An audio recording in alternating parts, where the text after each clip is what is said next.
मुलांनो, काल आपण अर्थनियोजन या प्रकरणामध्ये काही महत्त्वाच्या बाबी पाहिल्या होत्या, ज्यामध्ये CGST, SGST आणि GST.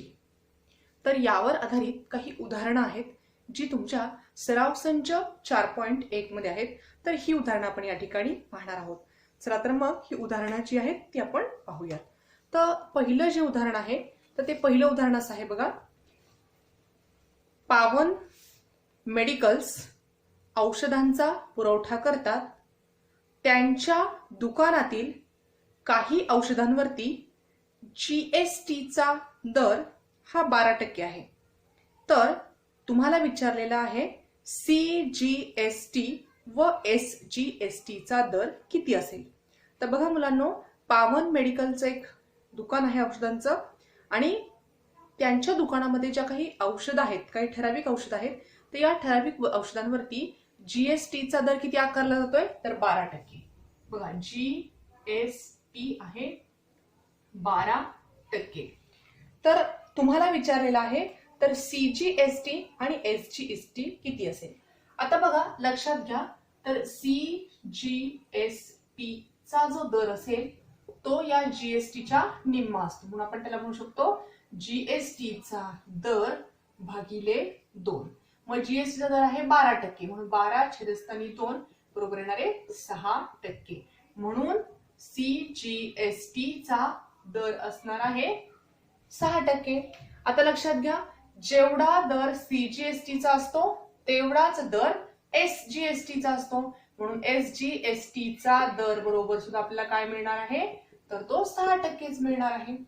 तुम्हाला फक्त पहिल्या उदाहरणामध्ये एवढंच लिहायचं आहे. आता आपण दुसरं उदाहरण पाहूयात. तर दुसरं उदाहरण असं दिलेलं आहे बघा की एका वस्तूवरील CGSTचा दर 9% असेल तर SGSTचा दर किती, तसेच GSTचा दर किती. आता बघा, एका वस्तूवरचा SGSTचा दर तुम्हाला दिलाय 9%. इथे SGST. आता बघा, इथे उदाहरणामध्ये जी माहिती दिली ती पहिल्यांदा आपण लिहिणार आहोत. तर पहिल्यांदा दिले CGSTचा दर, म्हणून CGSTचा दर बरोबर दिलेला आहे 9%. त्यानंतर तुम्हाला विचारले SGSTचा दर किती. मग आता जेवढा दर CGSTचा असतो तेवढाच दर SGSTचा असतो, म्हणून SGSTचा दर बरोबर सुद्धा काय येणार आहे 9%, कारण ते दोन्ही दर सारखेच असतात. आता विचारलेला आहे GSTचा दर किती. मग GSTचा दर जो आहे तो GSTचा दर आपल्याला मिळणार आहे.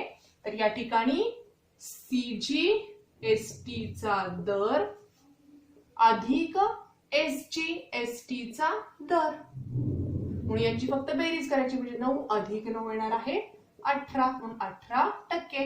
म्हणून आपल्याला काय मिळणार आहे GSTचा दर मिळणार आहे 18%. तुम्हाला या ठिकाणी लक्षात ठेवायचंय बघा की GSTचा जर 18% असेल तर यातले 9% CGSTचा दर असतो आणि 9% SGSTचा दर असतो. तर अशा प्रकारे आपण इथे दर या ठिकाणी ह्या दोन उदाहरणांमध्ये काढून पाहू शकतो. आता तुम्हाला ही दोन उदाहरणे सोपी त्या ठिकाणी होती. पुढची जी उदाहरणं आहेत ती मात्र आपल्याला सोडवायची आहेत. तर बघा, तिसरं उदाहरण असं आहे.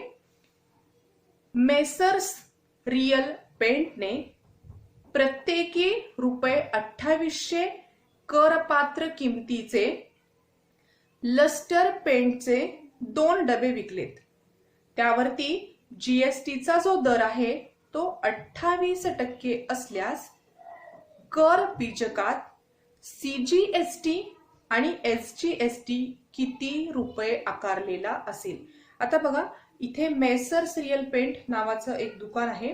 त्यांनी काय केलं आहे तर 2800 रुपयाचा एक डबा याप्रमाणे असे 2 डबे लस्टर पेंटचे विकलेले आहेत. मग त्या 2 डब्यांची किंमत कशी काढणार तर 2800 गुणिले 2 केलं की आपल्याला 5600 ही 2 डब्यांची किंमत मिळेल. मग त्या किमतीवरती 28% त्यांनी GST भरलाय. मग त्यामध्ये CGSTचा कर किती भरला आणि SGSTचा कर किती भरला तर तो आपल्याला 14% मिळेल, पण त्याची रक्कम किती असेल हे आपल्याला विचारलेलं आहे. चला तर मग आपण हे तिसरं उदाहरण सोडवूयात. तर या तिसऱ्या उदाहरणामध्ये बघा, आपल्याला जी दिलेली माहिती आहे त्या दिलेल्या माहितीचा वापर आपण पहिल्यांदा करणार आहोत. तर सुरुवातीला बघा, तुम्हाला 2800 रुपये किमतीचा लस्टरचा डबा त्या ठिकाणी आहे. म्हणून आपण काय करूया, तर इथे लस्टरच्या एका डब्याची किंमत ती किती आहे, 2800 रुपये. ती किंमत आपण लिहिली. आता एका डब्याची किंमत 2800 आहे, म्हणून त्या ठिकाणी 2 डब्यांची किंमत किती होणार आहे, 2 डब्यांची किंमत, त्यालाच आपण करपात्र रक्कम असं देखील म्हणू शकतो. करपात्र रक्कम ती किती असणार आहे, तर फक्त 2800 ला आपण 2 ने गुणलं तर मिळणार आहे 28 दुने 56, म्हणून येणार आहे 5600 रुपये. तर अशा प्रकारे आपल्याला काय मिळालं, 2 डब्यांची किंमत मिळाली. आता लक्षात घ्या, उदाहरणामध्ये आपल्याला दिलेला आहे की जीएसटीचा दर आहे 28%, म्हणून जीएसटीचा दर 28% आहे. आता हा जीएसटीचा दर जो 28% आहे, तर यावरून आपल्याला कशा कशाचे दर वेगवेगळे काढायचे आहेत, तर सीजीएसटीचा दर बरोबर एसजीएसटीचा दर किती असेल, मग याच्या निम्मा निम्मा करायचा. म्हणजे सीजीएसटी किती आहे, 14 दुने 28, म्हणजे 14% सीजीएसटीचा दर आणि 14% एसजीएसटीचा दर. त्यामुळे हा असणार आहे 14%, प्रत्येकी 14% असणार आहे.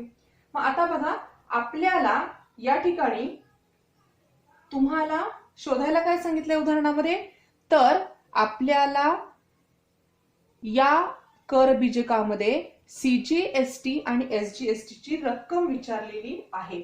मग आपण काय करूयात, तर इथे सीजीएसटी ची रक्कम बरोबर, आता ही रक्कम कशी काढायची, तर लक्षात घ्या, इथे आपल्याला सीजीएसटी मिळालेला आहे, त्याचा दर जो आहे तो 14%, म्हणून आपण या ठिकाणी काय म्हणू शकतो, सीजीएसटीचा दर गुणिले करपात्र रक्कम.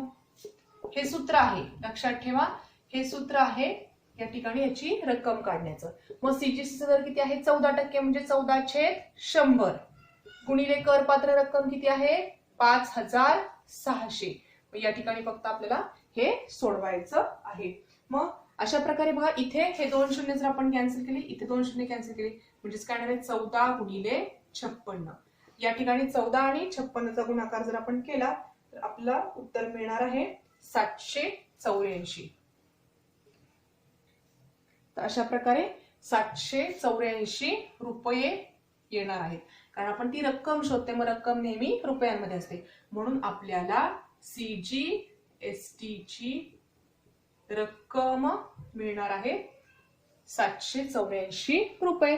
आता ही सीजीएसटी ची रक्कम मिळाली, पण आपल्याला विचारली आहे अजून एसजीएसटी ची रक्कम, ती सुद्धा कशी असणार आहे, याच्या इतकीच. म्हणून एसजीएसटी ची रक्कम बरोबर पण असणार आहे 784 रुपये, कारण या दोन्ही रकमा कशा असतात, सारख्या असतात. तर या ठिकाणी लक्षात घ्या मुलांनो, या उदाहरणामध्ये आपण काय काय केलं मी हे पुन्हा एकदा सांगते बघा. एका लस्टरच्या डब्याची किंमत आहे 2800 रुपये, असे 2 डबे विकलेत, म्हणून 2 डब्यांची किंमत म्हणजे त्याला आपण करपात्र रक्कम म्हणतो. म्हणून 2800 ला 2 ने गुणलं तर मिळाले 5600 रुपये. आता आपल्या उदाहरणामध्ये काय दिले, जीएसटीचा दर आहे 28%. मग जीएसटीचा दर जर 28% असेल तर सीजीएसटी आणि एसजीएसटी पण किती असणार आहे, 14% म्हणून ते मिळणार आहे 14%. आता हे 14% तुम्ही अशा प्रकारे देखील लिहू शकता, 1/2 गुणिले 28, म्हणून तुम्हाला हे 14 मिळाले. अशा प्रकारे पण तुम्ही लिहू शकता. आता त्याची रक्कम तुम्हाला विचारली उदाहरणामध्ये, मग ती रक्कम काढण्यासाठी आपण काय करतो, तर हा जो सीजीएसटीचा दर असतो तो त्याने कशाला गुणायचं, तर या करपात्र रकमेला. म्हणून आपण 14% म्हणून 14/100 घेतलं, त्याने 5600 ला गुणल्यानंतर आपल्याला रक्कम मिळाली 784 रुपये. मग हा लक्षात घ्या, इथे सीजीएसटी ची रक्कम 784 आहे, म्हणून एसजीएसटी ची रक्कम सुद्धा तीच असते, म्हणून या ठिकाणी तुम्हाला ती 784 मिळणार आहे. तर अशा प्रकारे आपण एसजीएसटी ची रक्कम आणि सीजीएसटी ची सुद्धा रक्कम या ठिकाणी काढलेली आहे. आता आपण यापुढील उदाहरण पाहूयात.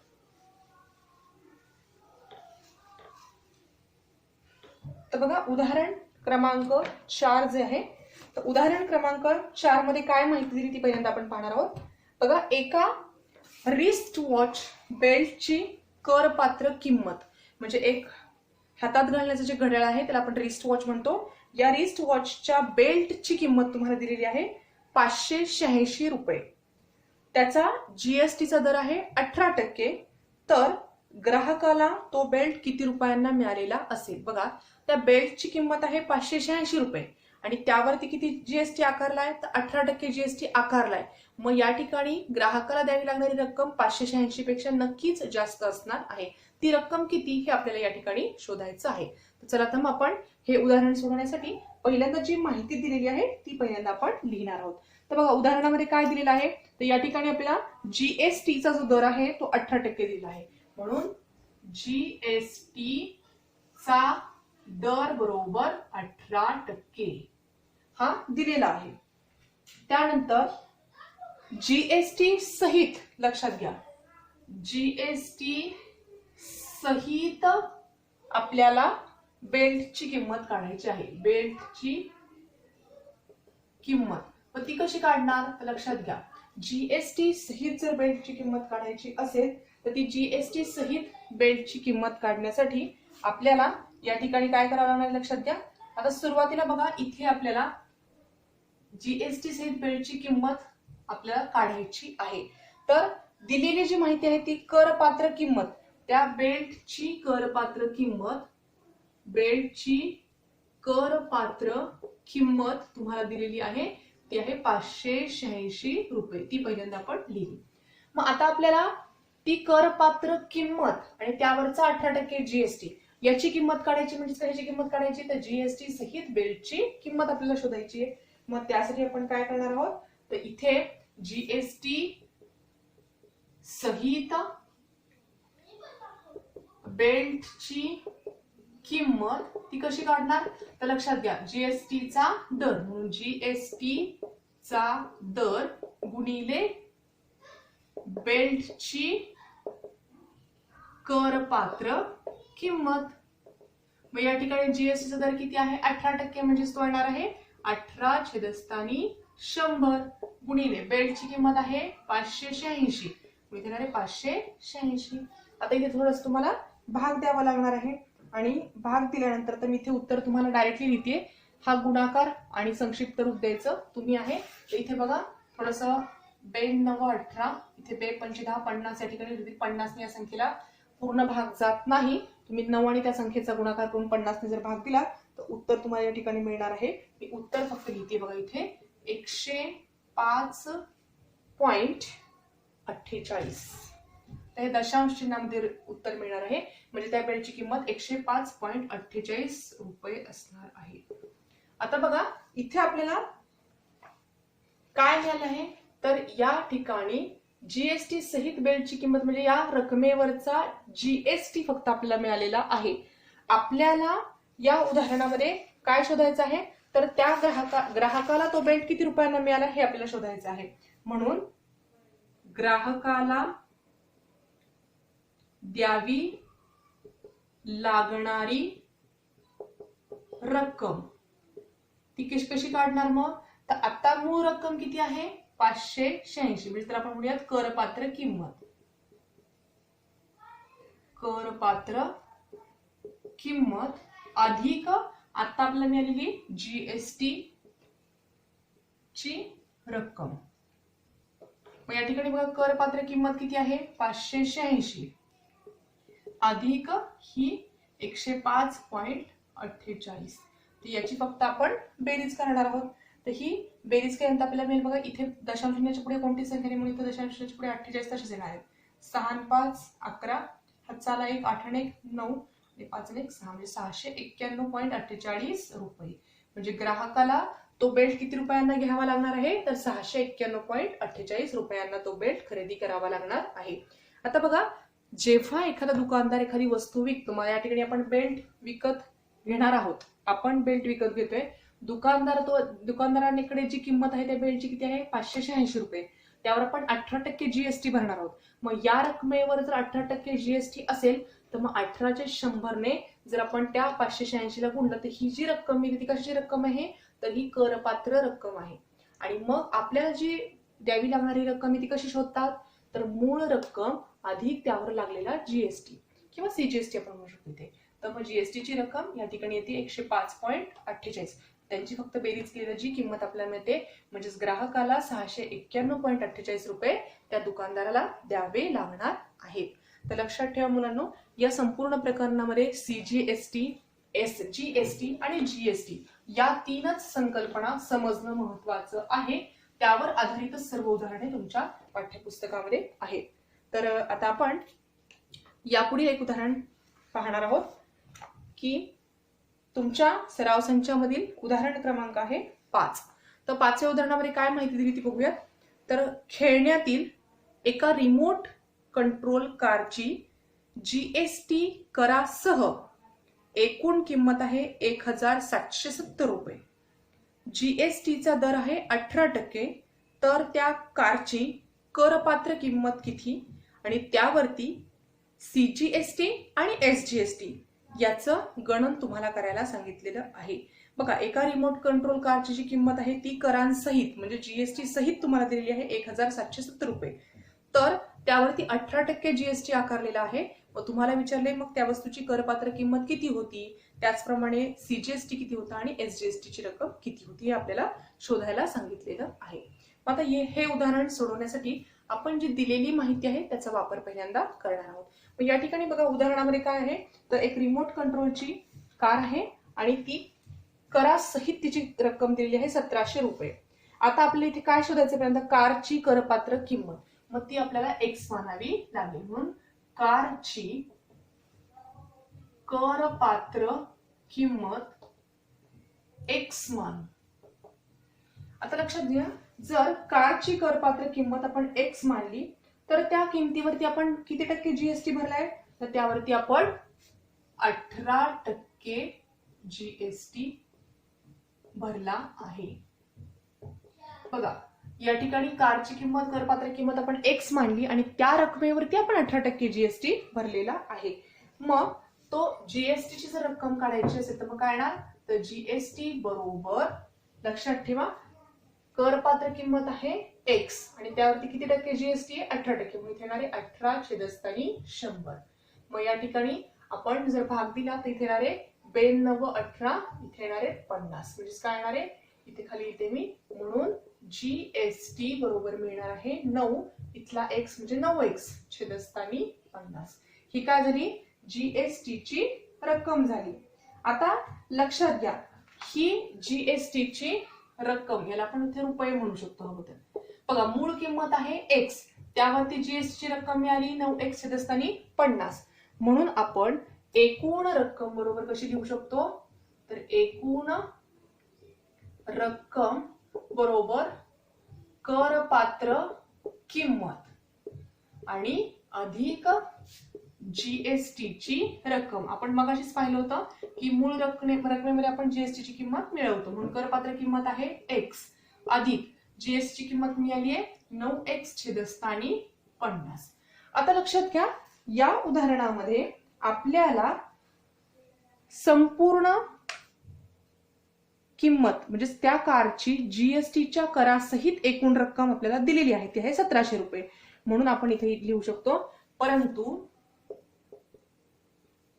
कारची जीएसटी करासहित जीएसटीच्या करासहित एकूण किंमत 1770 रुपये आहे. बघा, या ठिकाणी आता आपण एकूण रक्कम काढण्यासाठी काय करतो, करपात्र किमतीमध्ये जीएसटीची रक्कम मिळवतो. मग इथं करपात्र किंमत आहे एक्स, जीएसटीची किंमत आहे 9x/50. पण आपल्याला उदाहरणामध्ये ही किंमत दिली आहे 1700 रुपये. मग हे समीकरणात कसं बदलवणार आहे, तर 1700 बरोबर एक्स अधिक 9x/50 आणि फक्त आपल्याला या ठिकाणी हे समीकरण सोडवायचं आहे. आता बघा, हे समीकरण सोडवण्यासाठी काय करणार, तर हे जे 50 आहे तर त्या 50ने आपण दोन्ही बाजूंना गुणावं लागेल, तरच हे 50 खालचे आपण काढू शकतो. मग या ठिकाणी जर आपण इथे 1700 ला जर 50 ने गुणलं तर काय येणार आहे 1700 गुणिले 50 बरोबर. इथे 50 ने गुणलं येणार आहे 50 गुणिले x म्हणजे 50x. इथे 50 ने जर गुणलं तर वरचे 50 खालचे 50 निघून जातील म्हणजे ते 9x. मग या ठिकाणी बघा इथे 1 2 3 शून्य आणि 17 5 105 आणि यानंतर आपण 50 आणि 9 यांची जर बेरीज केली तर येणार आहे 59 x 50 अधिक 9 59. इथे एक मिनिट इथे 17 5 85 सॉरी 85 17 आणि 5 चा गुणाकार करणार 17 5 85 हे वरचे 3 शून्य 50 आणि 9 येणार आहेत 59. आपल्याला x ची किंमत काढायची म्हणून x तसाच ठेवला तर इथे येणार आहे पहिल्यांदा 85,000 भागिले 59. तर तुम्ही या 85,000 ला जर 59 ने भागलं तर तुम्हाला इथे 1500 उत्तर मिळेल. तुम्ही थोडंसं हे सोडवून पाहू शकता. अशा प्रकारे आपल्याला म्हणून x ची किंमत किती मिळाली 1500 रुपये.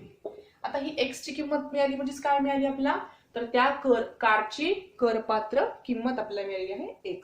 तर इथे मी पहिल्यांदा हा भाग पुन्हा एकदा सांगते आणि मग आपण पुढे जाऊ. बघा सुरुवातीला आपल्याला विचारलंय कारची करपात्र किंमत किती म्हणून ती आपण x मानली. त्यावरती आपण 18% जीएसटी भरलेला आहे म्हणून जीएसटी ची रक्कम कशी काढायची तर या करपात्र किमतीला 18% म्हणजे 18/100 ने गुणल्यानंतर आपल्याला जीएसटी ची रक्कम मिळाली 9x/50 रुपये. आता एकूण किंमत त्या कारची एकूण किंमत जी असते ती कशी काढतात तर करपात्र किंमत अधिक जीएसटी ची किंमत. मग करपात्र किंमत आहे x, जीएसटी ची किंमत आपण मिळवली 9x/50 परंतु उदाहरणामध्ये आपल्याला ती किंमत दिलेली आहे 1700 रुपये म्हणून ती 1700 रुपये किंमत आपण या समीकरणामध्ये घातल्यानंतर आपल्याला x ची किंमत मिळालेली आहे 1500 रुपये. आणि ही x ची किंमत 1500 रुपये आहे याचा अर्थ काय झाला तर कारची करपात्र किंमत आहे 1500 रुपये. म्हणजे पहिल्या प्रश्नाचं उत्तर आपल्याला या ठिकाणी मिळालेलं आहे. आता आपल्याला काय करायचं आहे तर याच्यावरती जो जीएसटी आहे तो जीएसटी आपल्याला काढायचा आहे. मग जीएसटी ची रक्कम किती आहे तर या ठिकाणी ती 18% आहे बघा. तर तुम्हाला इथे सीजीएसटी आणि एसजीएसटी अशा दोन्ही रकमा विचारलेल्या आहेत परंतु आपल्याला जीएसटी चा दर माहिती आहे म्हणून जीएसटी चा कर पात्र किमतीवरील दर 18% म्हणून त्या ठिकाणी आपण ती रक्कम शोधतोय म्हणून या ठिकाणी काय करणार लक्षात घ्या. म्हणून इथे आपल्याला पहिल्यांदा जीएसटी ची रक्कम काढायची. जीएसटी चा करपात्र किमतीवरील दर मग करपात्र किंमत आहे 1500 म्हणून या ठिकाणी काय येणार आहे इथे येणार आहे 1500 गुणिले 18% म्हणजे 18/100. हे 2 शून्य गेले हे 2 शून्य गेले इथे 18 आणि 15 चा गुणाकार करायचा. तर इथे या दोन्हींचा जर गुणाकार आपण केला तर तो येतोय 18 गुणिले 15 बरोबर 270 म्हणजे आपल्याला जीएसटी ची रक्कम मिळणार आहे 270 रुपये. तुम्ही इथे किंमत घातली तरी तेच उत्तर मिळणार किंवा मगाशी 9x/50 या समीकरणामध्ये जरी ती किंमत घातली तरी तुम्हाला ती 270च मिळणार आहे. परंतु उदाहरणामध्ये आपल्याला काय विचारलेलं आहे आपल्याला जीएसटी ची रक्कम मिळाली आपल्याला सीजीएसटी आणि एसजीएसटी काढायला सांगितलंय. मग सीजीएसटी आता बघा सीजीएसटी ची तुम्हाला किंमत सांगितली. सीजीएसटी ची रक्कम ती कशी काढतात तर या जीएसटीच्या रकमेला 2 ने भागतात म्हणून इथे येणारे इथे 135 कारण 270 ला 2 ने भागात येणारे 135 रुपये. मग इथे सीजीएसटी ची रक्कम मिळाली 135 म्हणून एसजीएसटी ची रक्कम पण असणार आहे 135 रुपये म्हणून दोन्हीकडे आपल्याला ती सारखीच मिळणार आहे. तर अशा प्रकारे आपण या उदाहरणामध्ये करपात्र किंमत सीजीएसटी ची रक्कम आणि एसजीएसटी ची रक्कम सुद्धा काढलेली आहे. तर लक्षात घ्या मुलांनो सर्वच उदाहरणामध्ये जीएसटी सीजीएसटी एसजीएसटी याच संकल्पना आहेत. फक्त काही ठिकाणी आपल्याला त्याची रक्कम शोधायची आहे काही ठिकाणी त्याचा टक्केवारी किंवा दर आपण ज्याला म्हणतो तो शोधायचा आहे. आता आपण सराव संचामधील 6वं उदाहरण या ठिकाणी पाहणार आहोत बघा. तर 6व्या उदाहरणामध्ये तुम्हाला उदाहरण असं दिलेलं आहे, टिपटॉप इलेक्ट्रॉनिक्सने एका कंपनीला 1.5 टनाचा व करासह 51,200 रुपये किमतीचा एअर कंडिशनर पुरवला. एअर कंडिशन वरील सीजीएसटीचा दर आहे 14% त्या ठिकाणी आकारलेला आहे. तर कर बीजकामध्ये काही बाबी खाली तुम्हाला दिलेल्या आहेत, त्या दाखवलेल्या आहेत, तर त्यांच्या किमती तुम्हाला शोधायच्या आहेत बघा. तर तुम्हाला लक्षात घ्या, जो एअर कंडिशनर म्हणजे त्याला आपण एसी म्हणतो, त्याची किंमत तुम्हाला दिलेली आहे 51,200 रुपये. त्यावरती सीजीएसटीचा कर आहे 14%. तर तुम्हाला विचारलंय एसजीएसटीचा दर किती असेल. तर एसजीएसटीचा दर हा सीजीएसटीच्या दरा इतकाच असतो, म्हणून तो आपल्याला 14%च मिळणार आहे. त्यानंतर त्या एसी वरील जीएसटीचा दर, आता बघा जीएसटीचा दर म्हणजे काय करतो आपण, सीजीएसटी आणि एसजीएसटीच्या दराची बेरीज करतो, म्हणून 14 अधिक 14 येणार आहे 28%. त्यानंतर तुम्हाला विचारलंय एसीची करपात्र किंमत किती, जीएसटीची रक्कम किती, सीजीएसटीची रक्कम किती आणि एसजीएसटीची रक्कम किती. तर टक्केवारी जी आहे किंवा दर जो आहे तो आपण तोंडी लिहू शकतो. मी त्याच्या पुढे जी उदाहरणं आहेत किंवा उप उदाहरणं त्यामध्ये म्हणू शकतो की ती सोडवण्यासाठी मात्र आपल्याला सगळं पुढचं कॅल्क्युलेशन करावं लागणार आहे. तर या उदाहरणामध्ये बघा, पहिला जो प्रश्न आहे एसजीएसटीचा दर, तर तो तुम्ही डायरेक्टली लिहू शकता 14%, कारण सीजीएसटी 14% आहे, म्हणून एसजीएसटी सुद्धा 14% असणार आहे. त्यानंतर जीएसटीचा दर म्हणजे दोन्हींची बेरीज करणार, म्हणजे 14 अधिक 14 28% त्या ठिकाणी मिळेल. त्यानंतर आपण एसीची करपात्र किंमत मात्र या ठिकाणी आपल्याला काढावी लागेल. तर ती काढण्यासाठी आपण काय करणार बघा, तर त्या एसीची करपात्र किंमत एक्स मान, एसीची करपात्र किंमत एक्स मान. आता लक्षात घ्या, जर एसीची करपात्र किंमत आपण एक्स मांडलेली असेल तर त्यावरती लागणारा जीएसटी किती आहे, तर तो जीएसटी मगाशी आपल्याला मिळाला 14 अधिक 14 28% जीएसटी लागेल. म्हणून आपल्याला जर त्या एसीची जीएसटीची रक्कम जर शोधायची असेल तर ती कशी शोधणार, तर जीएसटी ची रक्कम बरोबर किती येणार आहे, तर इथे एक्स गुणिले 28% म्हणजे 28/100. इथे 2 ने भाग देऊ शकतो, 14 दुने 28 आणि इथे येणार आहे 50, म्हणजे काय येतील इथे परत बेस 14 आणि इथे 25, म्हणजे येणार आहे 7x/25 रुपये. या ठिकाणी जीएसटी ची रक्कम आपल्याला मिळणार आहे 7x/25 रुपये. आता आपल्याला त्या एसीची किंवा एअर कंडिशनची तुम्ही म्हणू शकता एसीची एकूण रक्कम, बघा एसीची एकूण रक्कम कशी शोधतात, तर एसीची एकूण रक्कम जी आहे ती दिलेली आहे आपल्याला करपात्र किंमत अधिक जीएसटीची रक्कम.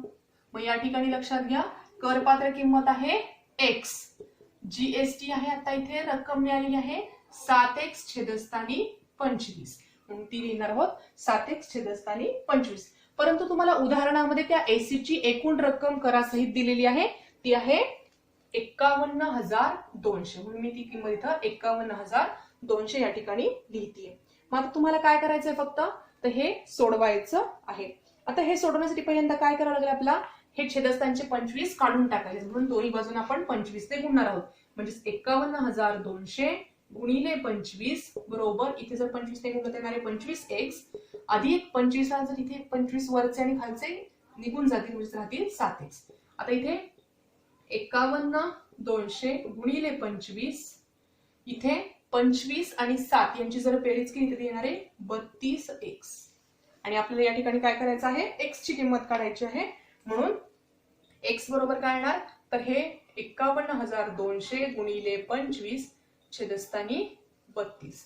आता इथे थोडस आपण जर 32 ने या ठिकाणी या संख्येला जर भाग दिला तर इथे डायरेक्ट भाग जातो, थोडस मी इथे डायरेक्टली लिहिणार आहे 16चा भाग जातो, इथे डायरेक्ट 0, म्हणजे तुम्हाला त्या ठिकाणी x बरोबर मिळणार आहे 1600 गुणिले 25 आणि म्हणून x ची किंमत तुम्हाला मिळते 40,000.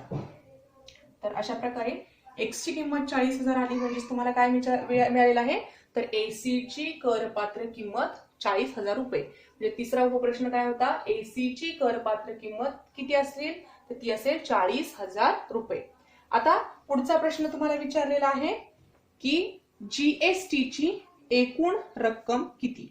आता जीएसटी ची एकूण रक्कम काढायची असेल तर ती जीएसटी ची एकूण रक्कम आपण कशी काढणार, तर जीएसटी ची एकूण रक्कम काढण्यासाठी मूळ किंमत जी आहे एसीची ती आहे 51,200. त्यामधून जर आपण ही करपात्र किंमत वजा केली तर उरलेली रक्कम म्हणजेच जीएसटी ची रक्कम असणार आहे. म्हणून काय लिहिणार आपण, तर जीएसटी ची एकूण रक्कम बरोबर, आता इथे लक्षात घ्या जीएसटी ची एकूण रक्कम आपण कशी काढणार, तर त्या ठिकाणी जीएसटी करासहित जी आपल्याला एअर कंडिशनची किंमत दिली आहे, एसी ची करासहित किंमत वजा करपात्र किंमत.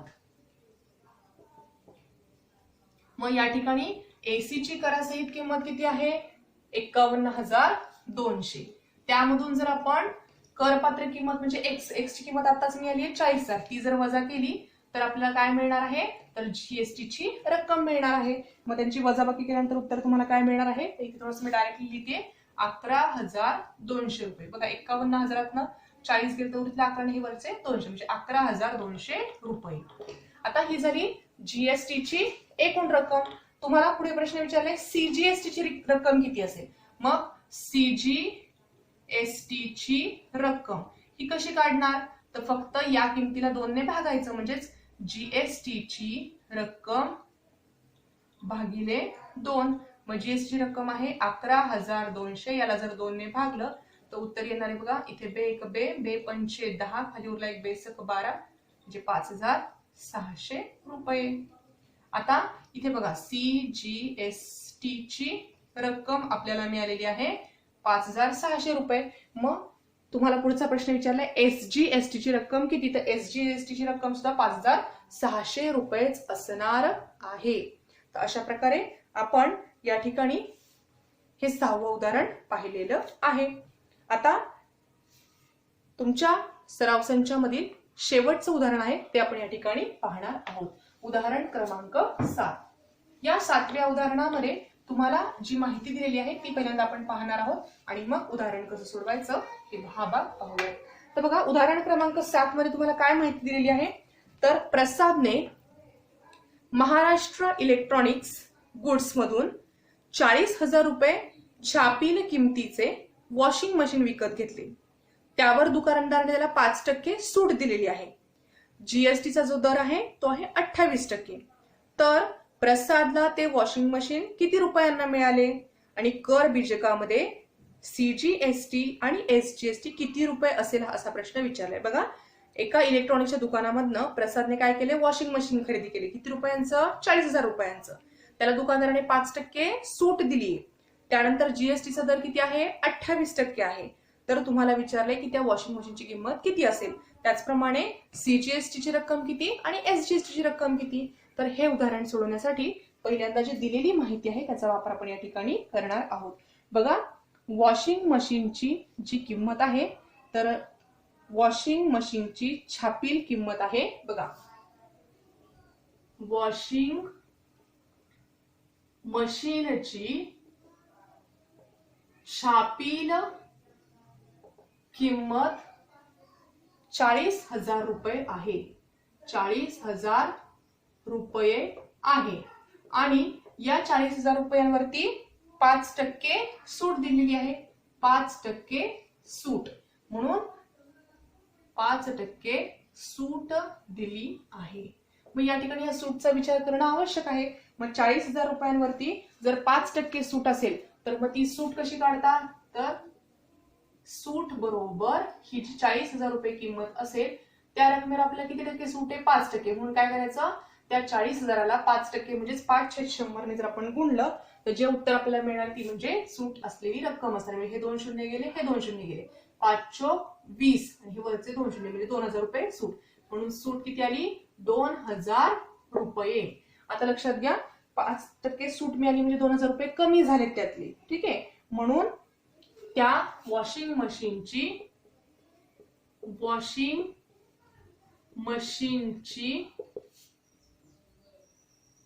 मूळ किंमत किती तयार होणार आहे, तर 40,000 रुपये वजा 2000 रुपये बरोबर किती येणार आहे, 40 मधून 2000 किती मिळतील, 38,000 रुपये. म्हणजे ती वॉशिंग मशीनची किंमत किती झाली, 38,000 रुपये. आता लक्षात घ्या, या 38,000वरती त्याने किती टक्के जीएसटी भरलाय, तर तो 28% आहे. म्हणून 38,000 रकमेवर 28% जीएसटी भरला आहे. मग आपल्याला काय करायचंय, तर जीएसटीची रक्कम शोधायची. मग जीएसटीची रक्कम कशी शोधतात, म्हणून जीएसटीची रक्कम बरोबर किती किंमत आहे, 38,000. म्हणून काय येणार आहे, 38,000 गुणिले किती टक्के जीएसटी आहे, 28. म्हणून 28 दुसरी 100 त्याला गुणायचे. मग हे 2 शून्य गेले, हे 2 शून्य गेले, म्हणजे 380 गुणिले 28. याचा जर गुणाकार केला तर आपल्याला इथे रक्कम मिळते 10,640 रुपये. हे तुम्ही गुणाकार थोडासा करून पाहायचा आहे, 10,640 रुपये. आता लक्षात घ्या, जीएसटीची रक्कम 10,640 आहे. तुम्हाला उदाहरणामध्ये विचारलेलं आहे सीजीएसटी आणि एसजीएसटी ची रक्कम किती. मग आता बघा, सीजीएसटी ची रक्कम, तर या ठिकाणी ती रक्कम कशी काढणार, तर जीएसटी ची रक्कम भागिले 2. मग या ठिकाणी जीएसटी ची रक्कम आहे 10,640. याला जर 2 ने भागलं तर बघा, बे एक बे, बे पंचे 10, बे त्रिक 6, बे दुने 4 आणि 0. म्हणजे काय येणार आहे, ती रक्कम मिळणार आहे 5,320 रुपये.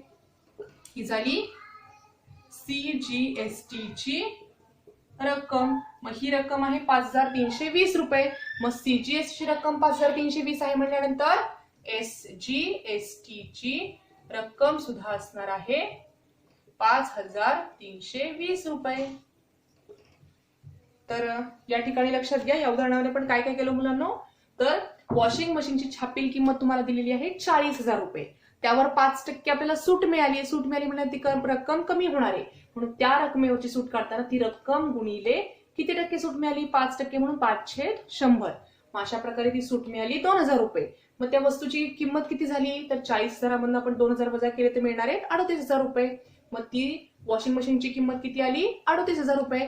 त्या 38,000वरती आपण 28% जीएसटी भरतोय. म्हणून जीएसटी रक्कम काढताना काय करायचं, या 38,000ला 28/100 ने गुणल्यानंतर आपल्याला जीएसटी ची रक्कम मिळते. आणि जीएसटीच्या रकमेला 2 ने भागल्यानंतर आपल्याला सीजीएसटी ची आणि एसजीएसटी ची रक्कम मिळते. तर या ठिकाणी आपण या सराव संचामधील सर्व उदाहरणे घेतलेली आहेत. तुम्ही ती सर्व उदाहरणे तुमच्या वहीमध्ये सोडवायची आहेत. हाच तुमचा आजचा घरचा अभ्यास असेल. आजच्या भागामध्ये आपण इथेच थांबणार आहोत. पुढील भागामध्ये पुढील उदाहरणे आपण त्या ठिकाणी पाहणार आहोत. धन्यवाद.